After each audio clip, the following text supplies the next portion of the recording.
Welcome back to the new #1 morning show in Northwest Indiana. News, sports, education, and entertainment. Wake Up GI with Jeffrey Smith.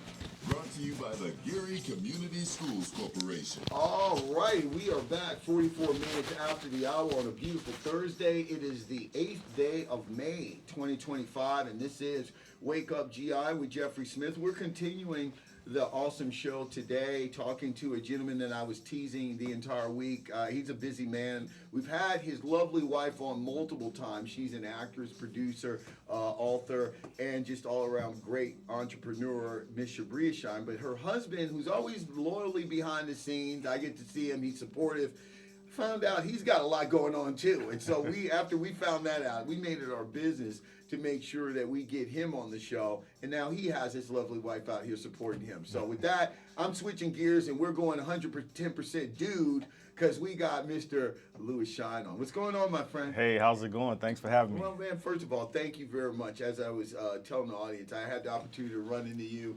Last week, we were all at a mutual function over at the Railcats. Shout out to them. We had them on this morning. But I had been chomping at the bit. Ever since you and I were hemmed up, I had you hemmed up over in the hallway after your wife's appearance here, and I found out about some of the things that you were doing. And then I saw that you had an Innovators Entrepreneurial Summit, if I'm not mistaken, like a symposium. What was it, Tuesday? It was actually yesterday. It was yesterday. Yep. I knew it was the 7th. That's right. It was down in Crown Point. Yep. I saw the speaker list that you had and the people that were appearing. I was like, this guy's out here doing stuff. We got to hurry up and lock him down. So we made sure that we did that. And so I want to thank you for coming on the show this morning. Appreciate it. Tell me a little bit about, first of all, give the audience a little bit of your background because you're a pretty interesting character. Yeah. So, my background is in professional sports. Yes. I've been a sports junkie all my life. Played multiple sports, basketball, football, ran track, played baseball, played soccer. First of all, where'd you grow up? I grew up in Chicago. In Chicago, Yep. okay. Grew up in Chicago. Went to high school in Ohio. Yeah. That's where my dad's side of the family's What from. part of Ohio? Lima, Ohio. Shout out. Yeah, where's that by? So Lima is off the I-75, smack dab in the middle of Dayton and Toledo. Okay, yeah, I'm familiar with Ohio very much. I used to drive through there all the time. I used to have to go over there a little bit for work, but I used to drive through there from college all the time, and the Dayton and the Zap and all that kind of stuff. Now, where'd you go to college? I went to college down in actually Hampton University for undergrad. So you had to go through Tuskegee, but when I came up from Hampton, I would take the Turnpike to Pennsylvania, Breezewood, Nice. and then of course to jump on the Ohio Turnpike Yeah. and take it all the way home. And we're coming through to that area right there. So then I got friends over there, Columbus, Old State, all that kind of stuff. So I love Ohio. Yeah. So basketball has just been my background. Yeah. Played in college, played in Miami, Ohio. Played a year of pro basketball. Ben Roethlisberger town. I was there when Ben was there. I knew him. Wow. I played with Wally Zerbiak. Yeah. He was my teammate. So after college, I played 1 year pro basketball, and then I went home. The team I was actually playing for in the pros was the last team I played for was in Baton Rouge, Louisiana. Yeah. And so going back to that team the next year wasn't possible because Hurricane Katrina happened. Right. And so that was the year that team never existed after that. So I kind of came back home, real life started, started working and things like that. Fast forward, I had an opportunity to work with a pro team that actually came to Lima, where I was a PR and marketing director, and fastly kind of moved up. That next year I became the general manager of that team and did some coaching with that team. And that team left town after that season. And so I was kind of out there like, man, I loved what I was doing. Right. I was connected with some of the owners of the league and things like that. So that fastly transpired to me having my own pro team, which I owned the pro team for 3 years. And I was, Yeah, no. Really, I'm sorry. I'm over here for those listening. I'm kind of like, let's slow down because I think there's a lot of interest in layers here because, as I said, just got through talking with Railcats and a young friend of ours as they get ready to kick their season off. And we were talking about the amateur player and the athlete and those men and women who are fortunate enough to kind of take a kid's dream and kind of pursue it at different levels. Yeah. And we were talking about the life of a minor league baseball player and all that kind of stuff. And you and I kind of briefly talked about that, but I wanted to kind of get into what you were just saying. So, obviously you were a very talented athlete in high school, middle school probably. I mean, you probably were when you started, but it allowed you to get up to the collegiate level. You got noticed, obviously, and got an opportunity to go to the next level. I want to get into that little mid area, and that is that where you prepared yourself for the opportunities that were to come later. Because it wasn't just because of your winning smile and your great personality that owners and fellow business people gravitated to you and these opportunities start opening up. What was it, and how did you go out here and pursue that career? Because obviously, you are driven, you're a professional athlete, you're a type A personality, so I'm almost certain that you wanted to be on that floor and you thought that you deserved to be on that floor. However, you were obviously doing things in the course of that pursuit where that allowed you to kind of prepare yourself for where it took you elsewhere. So go ahead and tell me about getting your education and other things maybe and relationships that you built. Yeah, so got my bachelor's degree from Miami, Ohio.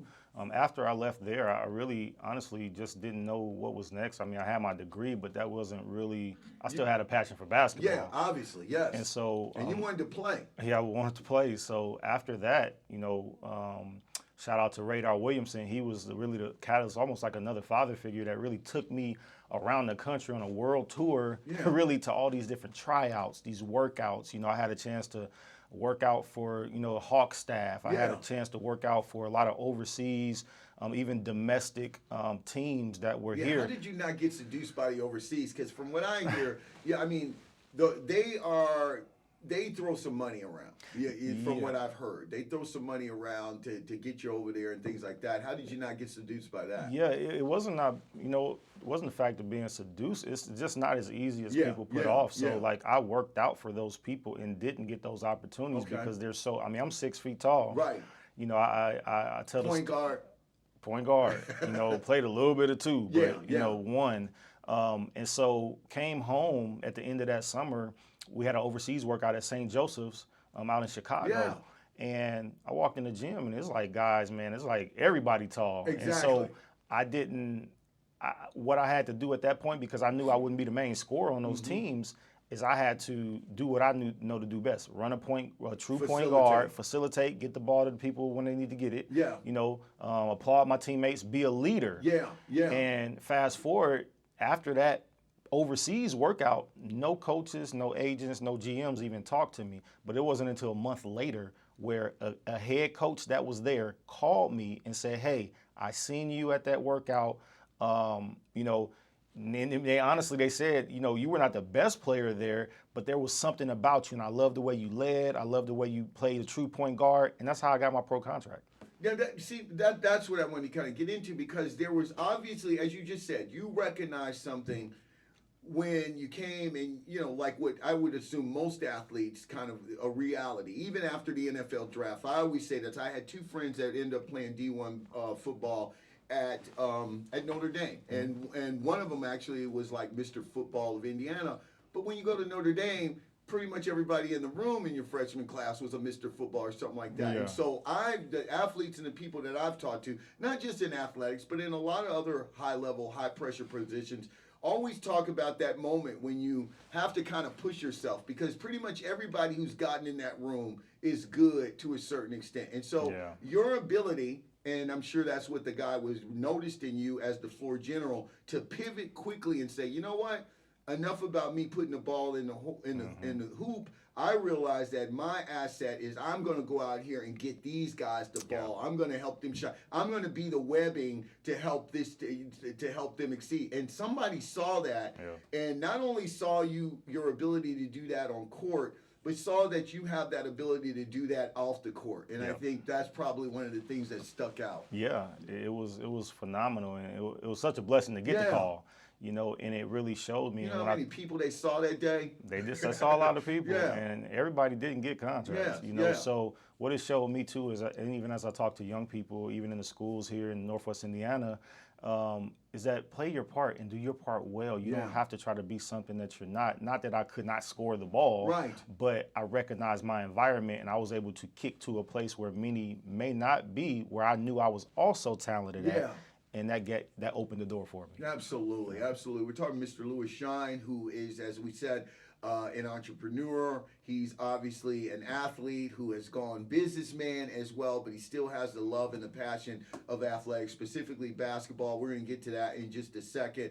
But I want to get back to your story because I interrupted you. So you go out here and you do a stint playing a little pro. You get kind of tapped to maybe kind of come and help in another level. Talk to us about that.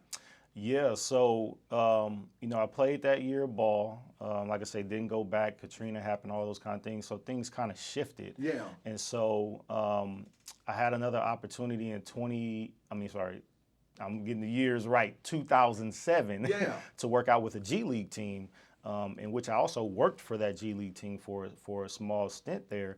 So made it to the last tryout. That didn't happen. So I'm like, well, let me shift from basketball. Then another opportunity came in 2012. Time you're trying to leave, they're pulling you back in. Yeah, and it's the love for the game. But what I found out later was that love wasn't something I had to let go. It just shifted. Yeah. And so when I was that guy that was a walk on in college, didn't get the numbers that an NBA team would be looking for, but I still had that passion to play. Somebody gave me an opportunity. So it changed my heart to now I was able to see those guys that I was once those guys, and my passion and my heart went to helping them. Yeah.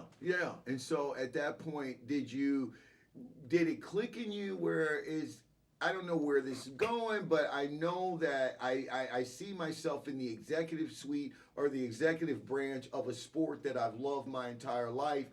I think that I kind of want to operate in these spaces. Or since you were such recently a player, did you think about getting in scouting and training, maybe even to take it as far as being an agent, being that you could also understand how to navigate? I mean, what space were you in at that time? I was working a full-time job, 2012, and I heard of this team coming to town in Lima. Yeah. And I was like, this is my opportunity because they were having tryouts. So I actually went to the tryouts, made the team. The owners took me to dinner. And when we got to discussing figures, what they were willing to pay wasn't an amount enough for me to leave my full-time job. Yeah. So I just kept doing what I was doing. But later on, they were hiring for a part-time position, which was a PR and marketing director. I was like, well, I can do that because that's not as strenuous as being a pro player where you got to put that dedication into it. And so I came on as their PR and marketing director. Just so happened that later in that season, their point guard got hurt. And so this is crazy. They happened to bring me on for a few games to finish that season, and that was like my last season of pro. We got a great point guard over in marketing. Go up there and get them to suit up. And they remembered the tryout and everything, so I played for a few games, several games to end that season. So once that season ended, that very next year is when I got promoted to be the general manager of the team. And I actually did some head coaching with the team that year as well because I used to be a pro coach. Now, whoa. So wait a minute. Slow down, brother. So you go, as I said, this in itself is an amazing story, right? Here you are, the PR marketing. You're doing part-time because you want to still stay around the sport that you love. Yeah. This is manageable because you've got a real job going on. You got one foot in real life, but you're still out here with your passion. And then you go in, they say, come on down. It's kind of like that New Edition video, My Secret, when I'm dating myself. But anyway, so you come out on the floor and you're doing point guard for a couple of games towards the end of the season. Now at the end of the season, you go from that guy to the general manager. The general manager skips all the coaching staff and stuff like that. How did that happen? Was it the conversations that you were having with the owner and the basketball knowledge that they obviously knew that you had, the fact that you were very much in tune about what the team was needing and what it was lacking and what it did have? And they were like, we don't need to look any farther. We got that guy right here. Let's go ahead and give him the proper position so he can do those moves. Is that what it was? Yeah, so it was just conversations that I had with the owner, positions that were open. I knew the city, like Lima. I did some growing up my high school years and years even after that. So I had connections and different things like that. And as you move up, it's not so much about a position, it's what you can bring to the position. Right. And so there was things I was able to bring to it. So one thing led to another. We got to talking, certain positions were open, and we just kind of, even with the experience of coaching in the pro level, that helped me to be able to do that position. And then the general manager position, a lot of that has to do with, getting the players, scouting the players, things like that. I had a lot of connections there. I was even connected to the guys that were just playing on the team the previous year. And so really, to answer your question from earlier, how did I transition from me playing to that other side? I just had a heart. I didn't know that I would be on the executive side, but I had a heart to help the guys. And so that year that I coached and I was a general manager, after that particular year was over, the team ended up moving. And so here I was, there's no team. There's all these guys that I've been helping, needed help, no team there. Right. So that is what transitioned to me getting with the league that I was connected with and bringing my own team to Lima. I like that. I want to just ask you about that transition though, to GM, and then because I want to get into the team. But what was that like? Because regardless of the sport, I think sometimes we as fans, and then in particular when you're like a gamer like myself and so many others, we play the little NBA 2Ks and the Maddens and whatever it is, and it tends to we tend to all think that being a GM is just about going out here and being able to recognize talent and doing it. But it's more than that, I would assume. It's relationships. It's about understanding what motivates people and who might be better suited. And sometimes it's also about making those decisions where you might be a good guy. Nobody's telling you to quit, but you just don't fit what we're trying to do now. How was it moving into that space? Because not too long ago, you were a guy looking for an opportunity. So now how is it when you're sitting on the other side of that boardroom table and you might have to look at a guy that you absolutely respect and you appreciate everything that he's gone through, but unfortunately, you have to make a call that might not include him? Yeah, it can be tough. I mean, you definitely have to have some thick skin because at the end of the day, what I found out is that basketball, especially when you're coming through the minor league levels and especially at the majors, it's a business. Yes. And my first taste of that is when I was on a pro team in Denver.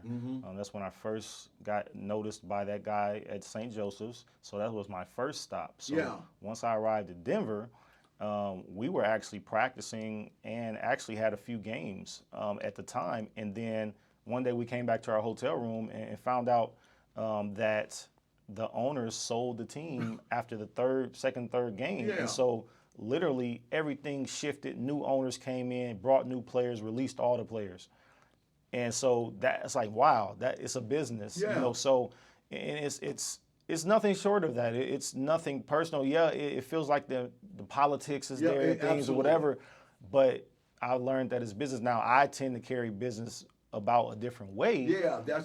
But it's a business. Now, and so I want to get to where you ended up becoming part of more or less the ownership, but I want to also ask you about what you just got through talking about, because do you also find that one of the things that you've had to do, or maybe that you're doing, is to help with those kind of lessons? Because you're right, it's a pursuit of a dream that can have a high reward, but it is also unlike any other job, right? Because you put so much into it. There's so much effort, practice, talent, all that kind of stuff, and then it might not work out, or it might look like it's working out. And then one day, a guy's on a golf course, and you come back and you find he sold the entire team, and now you're going somewhere else. I mean, do you find yourself imparting those lessons to young people or young men that are kind of trying to follow, where you try to keep them focused and say, listen, Jeff, I get what you, but I always want you to understand that this is a business. So even if it's not sitting in front of me, however you navigate this, always keep your head on, get a good support system, and be prepared for the fact that this is a business first. Yeah, just in talking to others, even young people, you have to be real ready to pivot. You have to be flexible, and really you have to be on top of your craft, because if you don't have the talent and something like that happens, there may not be people chasing after you. But if you have some type of ability, you still may have opportunities, because knowing that it's a business is one thing, but you yourself becoming a brand and a business within yourself, now you know that I have to stay ready no matter what. Right. After they released everyone, I got picked up by another team. Matter of fact, that was my second time being released. I was before Denver, I was with a team in Salt Lake City. So So the team in Baton Rouge picked me up after they released everyone, and that was like my third team in one season. Wow. So you have to be ready, and definitely being out there, the minors, you're not, it's different. You're not getting $1 million contracts, right. things like that. So you have to be ready to pivot no matter what, and just stay ready because anything can happen. Yeah, absolutely. We're talking Mr. Louis Shine, who is just, as you can tell, has an awesome, an amazing story to tell. And of course, he has a basketball league that is actually operating out of the beautiful city of Gary, Indiana. We're going to get to that in just a second. You bring up young people. I want to ask you this because I do know that you probably go out here and mentor and talk to young people in your capacity as well. What are some of the things that you do tell the modern athlete? Because obviously, as recent as the past NFL draft, in which Shedeur Sanders has kind of raised the conversation about, is the new modern athlete entitled? Do they think, because of the YouTube and all those kind of things, do people appreciate the struggle as much? And how does that translate as far as when owners are trying to scout? What would you say to younger players? Because, as I gave you the analogy or the anecdotal story about a couple of friends that I had, that was kind of way back then, but I do think it rings true. I mean, I've seen it in my profession and different things, is that, if you're lucky and you are able to ascend in a profession, sooner or later you're going to get in a space where there are people that are as good or better than you. Now, on two things, you want to be in that space because that means you kind of are doing something good yourself, but it also can be kind of intimidating because it means, as you just eloquently put it out, you might have to do some pivoting to find out where you fit in, or you might have to kind of go and adapt and maybe get better in a certain skill set that you weren't. So what do you tell young people as far as when they go out here and are trying to pursue things and how to deal with failure and things of that nature? Because a lot of people don't really take it too well. Yeah, so there's a place where you can get in your mind where failure is not an option. Right. But along with that, you can't cheat the grind. Yeah, You cannot cheat the game. Yeah. So when I went to college, I didn't have a scholarship, but I had an opportunity to walk on. And me being 6 feet, I just decided that I'm going to take my spot. Yeah. So when you have that kind of mindset, and that's how I was trained, that's how my dad raised me, you go take it. But now I can't just walk in the gym and think I'm just going to do that. Right. So I had to put the work in. Yeah. So out of 66 guys, a lot of guys 6'6", 6'7", all of that, I beat out everybody, and I was the one that walked onto that Sweet 16 team that year. Yeah. So it's all mentality, and when you have the mentality that I'm doing this no matter what, then things that I did was I knew that tryouts were going to be at 4:30 in the morning. Right. So 2 weeks before tryouts, I started working out at 4:30 in the morning. Yeah.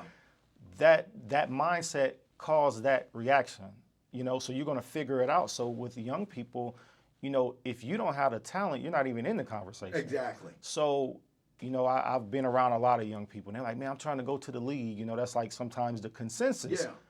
Does your work ethic look like you're trying to go to the league? I like that. Or are we on the video games all day? Right. Going to the league is not. I've worked hard, and I did not go to the league. Yeah. I've been around people that my teammate in college, Wally Zerbiak, he went a lottery pick in the draft. I remember. And I seen the work that he put in. Right. So I've been close to it firsthand. Right. I've had cousins. You've seen what it looks like. I've had a couple cousins play in the NBA. Yeah. So I've seen what that work, and these guys I grew up around, working out around, so I've seen that. I tell young people, if you're trying to do that, make sure you become that first. Yeah. So my dad always taught me, you never wait till you get to a level to become that. He had me studying NBA film when I was in the 3rd grade. Yeah.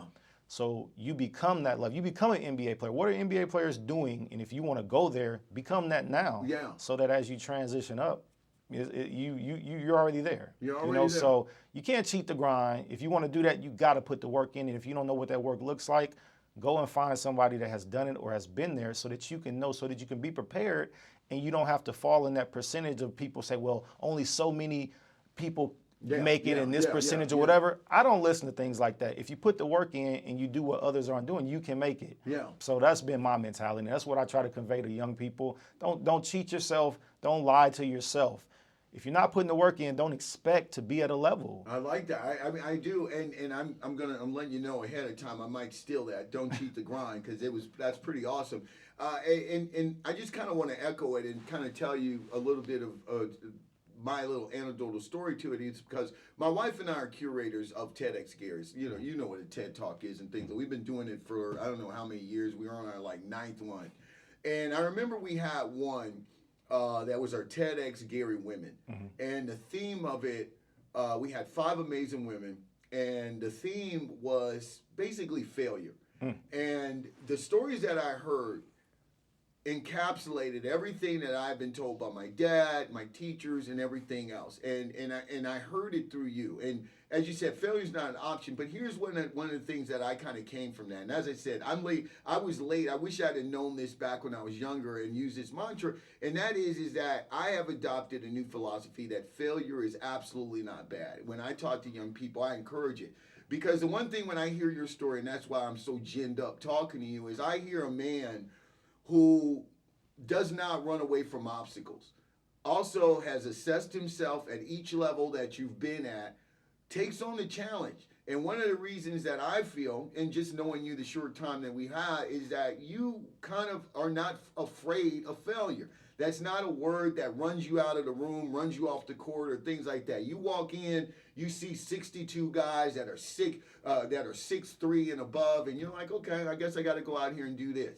That is a guy that embraces the idea of what failure is, but does not run or intimidate by it. So that's kind of, it's the same thing you said, but that I just wanted to kind of tell you that I'm absolutely on board. That's kind of like my new religion, but yeah, I'm all in on what you just got through saying. So that, yeah. Yeah, it's not why can't it happen? Yeah. It's how can I figure it out?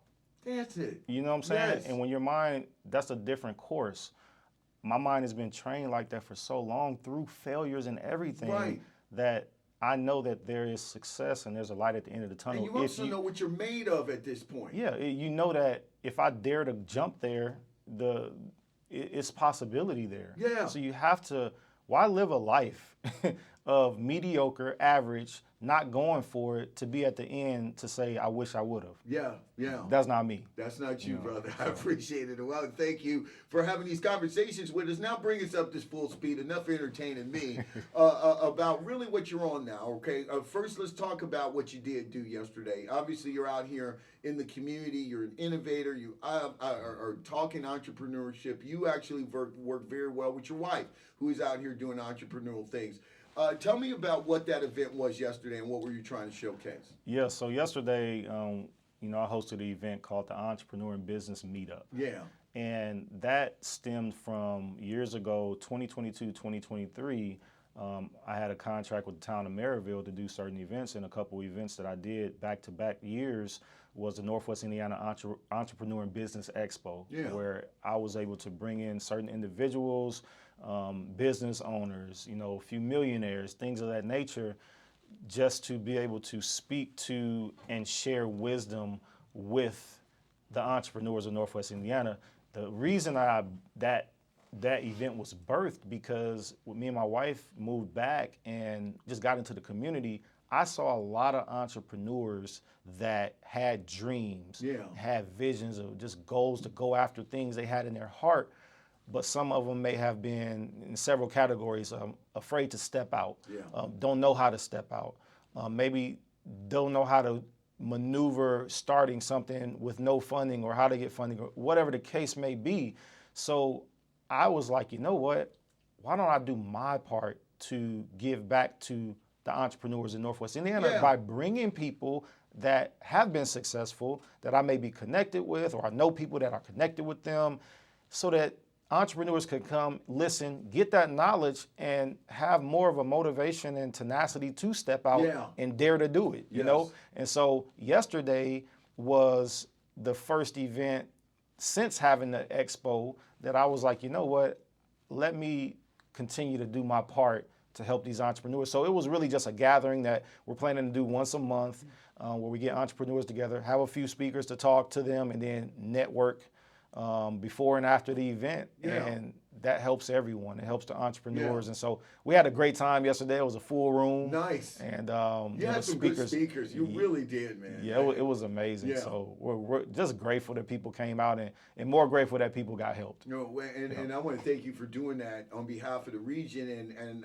as I said, I talked a little bit about, I gave you a shout out, but next time, and as you said, you want to do it more frequently, we want to be a part of getting the word out and definitely promoting it, and just want to let you know we absolutely support it. Appreciate that. You're doing some pretty cool stuff. Now bring us to the cool job you do as well. You are an owner of a sports league, my friend. Tell us a little bit about that. That's very ambitious. Yeah, so, moving back to the area, my wife's from Gary. I'm from Chicago, but we live in Northwest Indiana. You make it work. So this is our home, and I have such a big heart for Gary, and so much so that when we first moved back, I actually was a college basketball coach when me and my wife met. We got married, and then we ended up moving back in 2020. One of the very first buildings that I had to go visit was the Genesis Center. Yeah. Because I never forgot my dream of just having a team. When I sold my team in 2016, I didn't want to. It was just learning things financially, all those kind of things that I just had to make a shift from it. Right. But I never forgot about it. And so visiting the Genesis Center, I really wanted to see, because I knew that Gary was an old CBA town. Right. And they had the Steelheads. So Steelheads. I knew about all of that. Back when Isaiah Thomas was the CEO of the entire league. Yeah. So now that team wasn't here, I'm like, my mind automatically was curious, like, man, what if I brought a team here, and just being able to see what a pro team does to a city, and how the opportunities are there to touch lives and be in the school systems and touch the youth and things like that. I'm like, man, it would be perfect. Since we're here now, I would love to do that. So I visited Genesis, and when I visited, it was open still. Once the pandemic happened, it never opened again. Right. And so I even had other leagues at the time during the pandemic reach out to me, because I know some different owners of leagues and things, and they were asking me like, hey, would you bring a team to come and play in this league? But during the pandemic, fans were not gathering and things like that. So it was really tough to really do that. So you were still out there as far as an owner or a potential owner of a team, where you had other guys that were still contacting you like, hey, we'd love to get another team into our league. Are you interested? That kind of stuff. Yeah, so, back when I had my team, I played in 2 different leagues. So, of course, just navigating that space, you know so many people. And so those people kind of move up, and they become owners, they become general managers, they're connected in different ways, and I still had those connections. So people did reach out to see if I would like to be a part of what they were doing. Yeah. It just wasn't the right time with the pandemic, and I wanted that to pass over. But as soon as everything lifted and I could see the light of day in terms of, man, I could potentially have a team, I started going on a search to see how I could bring a team here. But after my search, I just could not find a league that I wanted to put my team in that really embodied what I was trying to do and what I felt like God put me on the planet to do. And so I was like, I'm going to start my own league. Yep.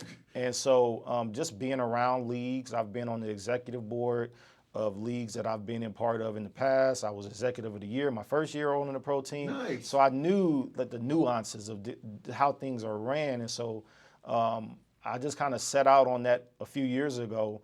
Me and my wife, we took a journey to drive around to different cities that are within like a 2-hour radius, places like Rockford, because that's an old CBA city. Oh, yeah. So I was just Rockford, looking for things like that. And it all came down to a thought came to me one time and said, why not have all your teams in the region? And just being able to have the synergy of the different cities, because the region, they're separate cities, but it's together, but it's enough of a separation where the teams can have their own identity. Right. So I started looking at the region and looking at the cities, and really Gary was the number one. Right. But I started looking at other places, visiting places, and so now we're set on our first 4 teams, which the first team is Gary, Hammond, Michigan City, and Valparaiso, and so we're set this summer to actually start our preview season, which we'll play 6 games in the month of July, and this will be a precursor, as well as an example.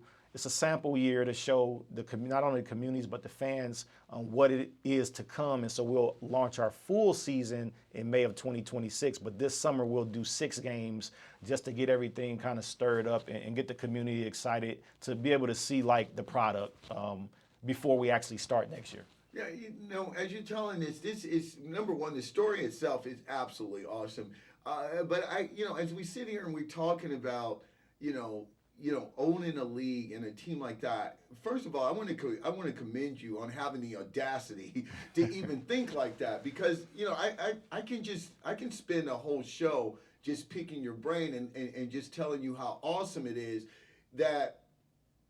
You don't set any limitations for yourself. You get what I mean? I mean, when you're thinking about the audacity to go out here and say, I'm gonna own a team, and you've got those relationships and all those things are kind of in place. So, and you were in that space, so I get it. Maybe you can do that. But then when you kind of sit back and you get one of those aha epiphany moments, you say, you know what? Why don't I start my own league?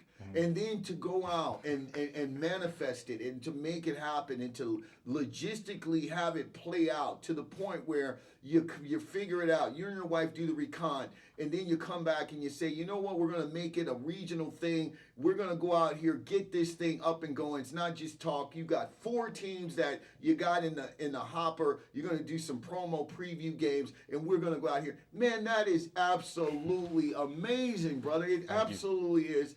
And I'm just getting ginned up for it. Now, with that being said, what does that look like? Okay, so now you're utilizing the Hudson Campbell. Mm-hmm. How does it work for some of the other teams that are participating in the region? Will they be utilizing municipal facilities in their towns, or will all of it start off at the Hudson Campbell? How's that going to go? Yeah, so this is 2-3 years in the making. I mean, me and my wife, year or two is when we actually started driving around, just trying to see. Once we saw that, hey, there's an opportunity in the region, then there was another search. There's another search in terms of, okay, where are we going to play? Yeah. So the fact that we've chosen like more of a summer months, which the league next year, when we start the full season next year, will run from the end of May to the beginning of August. So it's more of a non-traditional space. So we had to just go and talk to different people. With Gary, the Genesis Center not being open, which would be awesome to have a team there, of course. Right. I went into Hudson Campbell for the first time, and I was like, wow, this is a gym. It's sitting here, and it's like, wow, like, so we can really, transform that area of the court. So we had to, get approved to do that. Right. So the Gary team will play out of the Hudson Campbell. So then the other cities, that was a year, 6 months to a year, just trying to figure out where we're going to play. So we finally zeroed in on some facilities that were willing to work with us. So in Hammond, we'll actually be playing at the Calumet College St. Joseph's. In Michigan City, that was another, we looked at several facilities there, just trying to meet the needs of what we need, and court size and things like that.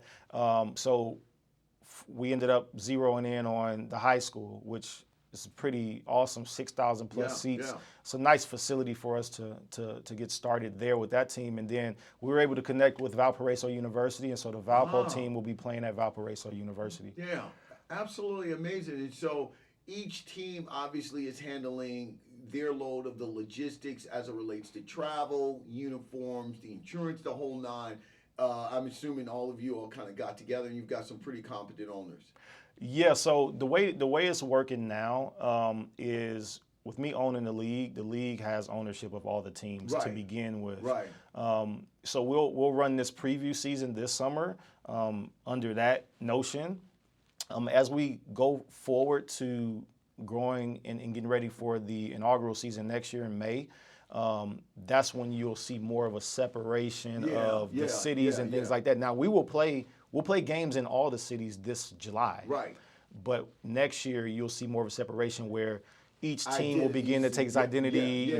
Each team will have its own workers, different things like that. But everything for this summer will be ran under the. It'll be ran under the league. Okay. But each team will play in each city. So you're looking at the first weekend, July 10th and 11th. I call that the Gary Hammond weekend, because on the Friday the 10th, Gary will play at Hammond, but then Saturday the 11th, Hammond will play at Gary. Right. And then so we'll do that for 3 weekends straight. The second weekend will be Valparaiso. Valparaiso at home, Gary there, and then the next night, Valparaiso at Gary. Right. Last weekend we'll do Michigan City. We'll play at Michigan City, and then Gary and Michigan City will play in Gary that Saturday. So all the Saturday games will be in Gary. And then the next year, will those teams start playing each other? Yeah, so Okay, it'll I be got you. so with this preview season in July this year, there'll be 6 total games. So each city will get at least one game. In Gary, there'll be 3 games. Right.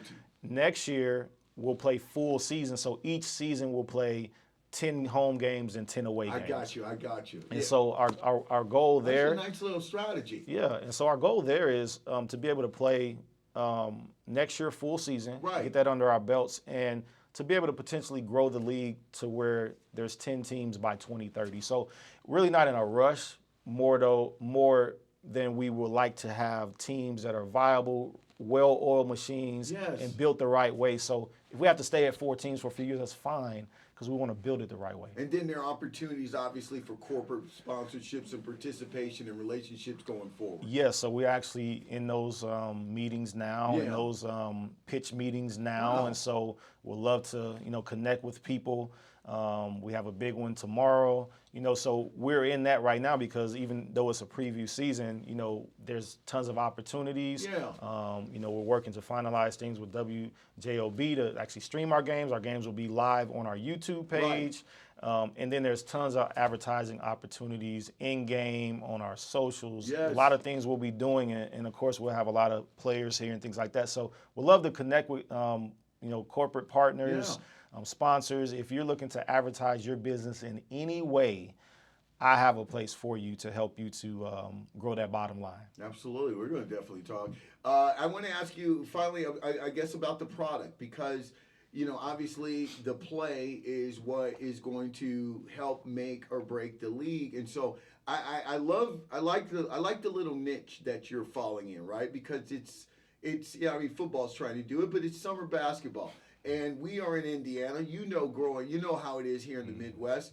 I think that there's so many different opportunities, right? Because as I just got through, I'm still in my real cat frame of mind, but I think it's all relative when we talk about minor league baseball and then this level of basketball is that you can, a good player who is thinking about and navigating his career in a nice way and is realistic can absolutely use this league to stay in basketball shape for maybe opportunities that come on down the line. And so I think that not only can you get that college guy, you can get that, that guy who maybe was good in high school, still works out and still keeps himself in shape. I just think there's so many different ways that you can present a very good product on that court that buys into what it is that the league's trying to do and still have themselves open for opportunities somewhere else down the line. Is that what you kind of feel about this? Yeah, so, owning the team in the past,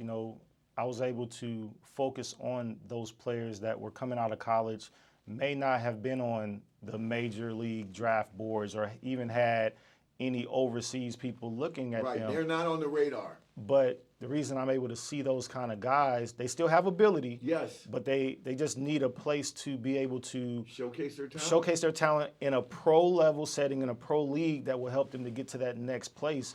So and work on some things. Become a pro before you go higher. And so what this pro league will facilitate, and even what I've done in the past with the team I had before, is we help about 15 to 20 guys go from not even being looked at in college, had pro ability. Some were on D1 teams, some were on NAIA teams, but they had pro ability, but they just didn't have the numbers for the NBA to come looking for them at the moment. Right. So they were able to come and play for me, and some of those guys are still overseas playing right now. Nice. And so we're hoping to be able to find those guys. The reason I love it, because I was that guy. Yeah. Wasn't being looked at like that, but someone gave me an opportunity. And so flip side, I can see those guys a mile away because I've been them. And so to be able to help them, to bring them here, to play for one of these teams, to help them become that pro, get talent, get game film. Yeah. And now to be able to help them to get to their next place of pro. That's really such a great desire of mine. Now let me ask you this because, obviously, the NBA is different than other sports because obviously your faces are not impaired and things like that, and we always hear the term a player-driven league. But I want to ask you, as an owner, as somebody who has a marketing background in sports entertainment, do you see these franchises that you're growing in your league to go out here and maybe kind of take players and market them to the community? You get what I mean? Like the Gary team, we now have a name that we know where we're coming out there to see him play. Same thing with Valpo, Michigan City, Hammond, and that kind of thing where players can also realize that this is an opportunity to go out here and increase their visibility, maybe help themselves out as far as their brand is concerned, and also be an asset to growing the league, from a market standpoint. Yeah, so the players will definitely be in the community. Yeah. Their faces will be seen. We plan on doing a lot of things because that is part of our mission, is to help build the community, right? Help build people. A really awesome story of mine that I'll never forget is just a lot of the different things that we did in the community in the past. So, players, we were always in the school systems, speaking to the kids, high schools. We were down at the middle schools. We were speaking to the Boy Scout, Girl Scouts. We did a lot of things, but it's all about community, and so I have a huge heart for Gary and even other cities, but we'll be very present in the community. That's one of the biggest things of why we're doing it. Sports is a piece. It is. But sports, what I've learned in my history is you can use that to touch lives. Yeah. And when you have a sports team in a city and it's a place to go, positive entertainment, family friendly, affordable. Yeah. It changes, just the way you feel about where you are. Yeah. And, I love to be in the community. I love to have my players in the community, touch lives. We'll be doing youth camps, all kinds of things to just be a blessing to the community. And I look forward to that more than anything. I think you're going to, I think this thing is absolutely going to blow up. And then I think, with your history, your background, I see you spilling over, and obviously it's here in Northwest Indiana, but I do see, I see the Chicago communities, the southern suburbs and things like that. I can easily see them embracing because basketball is big in Chicago. I don't have to tell you. And if it's good product, I easily see people supporting it here over in Northwest Indiana. And then I can see marketing opportunities and maybe relationships building over in the city of Chicago. I think you are absolutely the guy for this. I think this is a great idea, brother. I really do. And I'm not just saying that because you're in front of me. This is, as I got an opportunity to pick your brain and you kind of talking with us on this show, this is something that's well thought out. You obviously know what you're talking about. You occupy the space that you're in, and I'm all in on this. I really am. And so I want to thank you for coming on here and sharing that with us because this was absolutely awesome.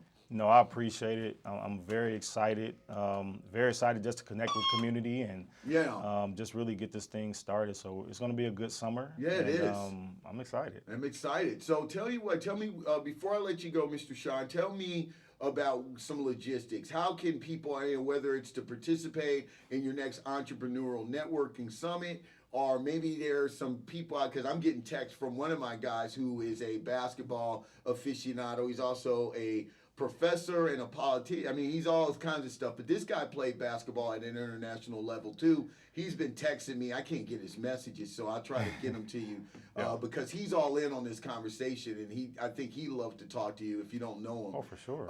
Will Miller. Do you know Will? If you don't, you two. We'll know each other after this. Yeah, you're going to know each other after this. No, but he is. He takes kids over to the Bulls games. He has relationships with them, but he used to play, and he's got relatives that are playing at a high level in college too. So I want to connect you two. But I want people to know how to get in contact with you because, as I said, you're doing a lot of cool things, whether it be connecting people through the entrepreneurship or maybe, as I said, looking for future partners and supporters of this basketball league. Yeah, so initially you can go to phahoops.com. That's phahoops.com. On there's information for every team that you can click on. There's also a contact button there where you can reach out to us. Yeah. Also, there's a tab on there where you can click on sponsorship and you can see the different layouts in which you can be a part of what we're doing. Right. But please get on there, hit the contact. You can also email me directly at info@lewisshine.com. That's info@LEWISSHINE.com. Info@lewisshine.com. And I'll get right back to you. I would love to connect with anyone that's looking to be a sponsor, support in any way. This is, even though it's something I'm starting, it's for the community. It's for us. And I would love to have people involved that are looking to and open to being involved. Well, we appreciate that very much. You don't mind, give your wife. She got a plug coming up. She got anything coming up? You're very supportive. So yeah, my wife's looking like, hey, you make sure you haven't plugged his wife. Yeah. So she's doing a lot. We actually just came off of one of her stage plays at Westside Theater Guild, March 29th, Single Woman Chronicles. And so she has a lot of things up the pipe. She's doing she just finished a book signing because she just had one of her latest books come out, the Self-Love Manual, and so that's a new book. Make sure you check her out at sharbria.com or sharbriashine.com. She has a lot of things going up, and we're getting ready for her fall stint of her tour. She has a show coming up October 18th, Dr. Love, the stage play, which we've done that before, and that was a smash hit. We had over 1,500 people there. So she has that coming up. So make sure you go to her website because she's continuously adding different events and just her whereabouts and the things that she's doing here in Northwest Indiana and abroad. Well, both of you are just absolutely awesome, man. And you all work great independently. And then obviously when you get together, you're just all that much better. But I really do. I really enjoyed this, Lewis, man. Thank you. Keep us in the loop, brother, because sooner or later I'm going to have to, talk to 3 guys just to get in contact with you. Because you're going to be sitting up in the executive suite, drinking your mint tulips or whatever, your brandy, and I'll be like, remember me? And I have to put the headphones on so you remember. Never like that. We always got a direct communication. All right, brother. No matter how high I go. Like, hey, we're always like we are. Phone call away. I appreciate it. I really do, man. I'm looking forward. I'm going to definitely come into some games. But we're going to have you on before the lead up to the season as well. Sounds to good. Let people know how to go out and get tickets. But this has really been a pleasure. Thank you very much, my friend. Likewise. Tickets are on sale on the website already as well. All right. There you go. Wow. That was a lot right there, ladies and gentlemen. I'm all in on it. Tell you what, we're going to take a break 35 minutes after the hour. I know an hour just flew by just talking to Lewis.